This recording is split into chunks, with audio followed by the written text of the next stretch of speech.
Shalom saudara-saudara Kristus yang dikasihi dimanapun kalian berada. Perkenalkan, nama saya Jonathan Barita Setia Sinaga, nomor absen 13 dari kelas 12 IPA 2. Kali ini saya akan membawakan renungan singkat. Namun sebelum saya akan membawakan renungan, mari kita berdoa.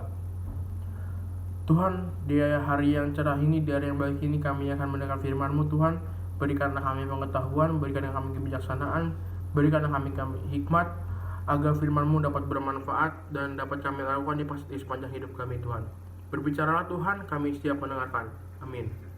Pada renungan kali ini saya memberikan judul ibadah yang tulus, ikhlas, dan setia, yang diambil dari kitab Yosua 24 ayat 14-15. Saya akan membacakannya. Oleh sebab itu takutlah akan Tuhan dan beribadahlah kepadanya dengan tulus, ikhlas, dan setia.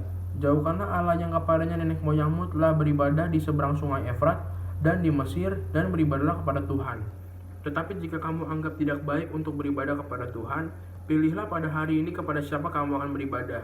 Allah yang kepadanya nenek moyangmu beribadah di seberang sungai Efrat, atau Allah orang Amori yang negerinya kamu diami ini. Tetapi aku dan seisi rumahku, kami akan beribadah kepada Tuhan. Saudara-saudara dikasihi oleh Kristus, mengingat tema yang saya ambil yaitu ibadah yang tulus, ikhlas, dan setia. Terkadang dalam melakukan ibadah itu kita selalu bertolak belakang dengan tulus, ikhlas, dan setia gitu. Seringkali kita merasa bersungut-sungut, seringkali kita merasa malas, seringkali kita menganggap ibadah nanti aja lah, bisa online kan sekarang lagi pandemi ini. Sebagai contoh, pasti seringkali kita merasakan ini ngapain sih ibadah ke gereja, harus keluar ongkos atau gimana untuk pergi ke gereja dan memanfaatkan situasi yang sedang ada. Jadi gereja menyediakan sarana ibadah online dan kita melakukan ibadah online tersebut. Namun sebenarnya nggak apa-apa kalau misalnya kita bisa tetap fokus dalam melakukan ibadah online. Seperti yang dikatakan di ayat 15, saya akan membacakannya. Tetapi jika kamu anggap tidak baik untuk beribadah kepada Tuhan, pilihlah pada hari ini kepada siapa kamu akan beribadah. Allah yang kepadanya nenek moyangmu beribadah di seberang sungai Efrat, atau Allah orang Amori yang negerinya kamu diami ini. Tetapi aku dan seisi rumahku, kami akan beribadah kepada Tuhan.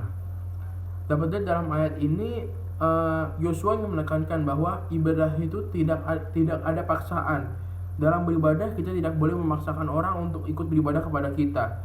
Jika orang itu tidak mau beribadah, maka kita tidak boleh memaksanya sama sekali. Karena ibadah tanpa kemauan yang sangat mendalam itu sia-sia.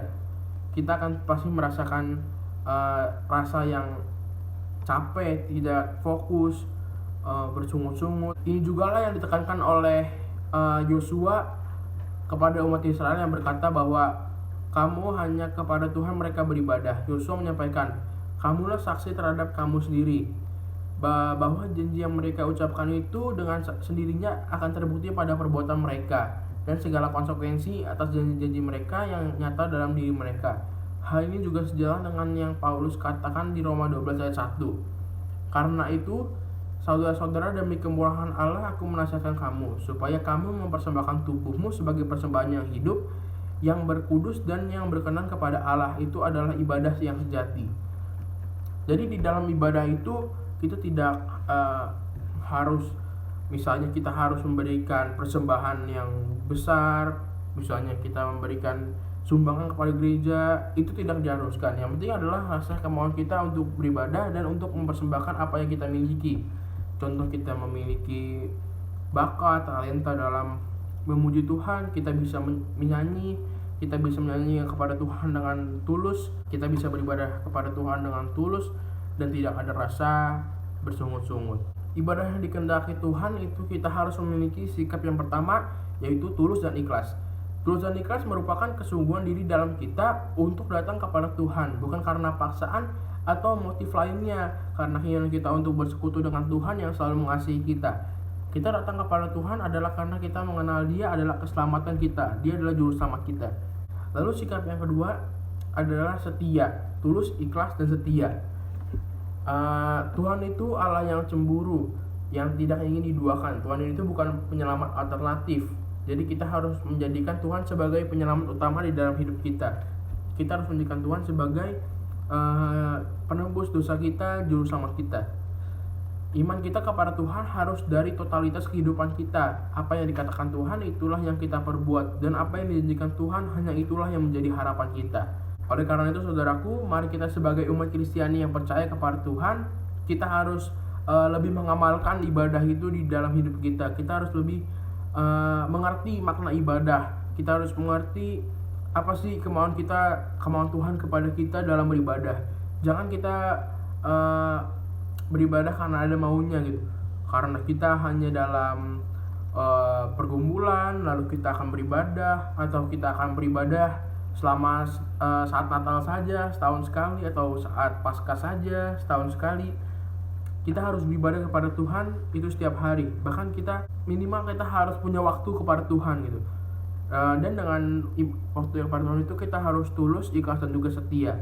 Demikianlah dengan singkat dari saya, mari kita berdoa. Tuhan, terima kasih Tuhan atas firman-Mu yang sangat indah bagi kami Tuhan. Tuhan berkati Tuhan, berikanlah kami kekuatan, berikanlah kami pengharapan untuk kami dapat melakukan dan mengamalkan firman-Mu Tuhan di setiap hari kami Tuhan selama hidup Tuhan. Tuhan berkati supaya kami bisa lebih mengamalkan lagi tentang ibadah yang tulus, ikhlas, dan setia Tuhan, tanpa paksaan atau dengan tanpa sungguh-sungguh Tuhan. Tuhan berkati Tuhan supaya kami bisa mendengar kembali firman-Mu. Jagai kami di dalam pandemi COVID-19 ini, berkati supaya setiap apa yang kami lakukan kepada Tuhan itu menjadi kehendak-Mu. Terima kasih Tuhan Yesus, amin.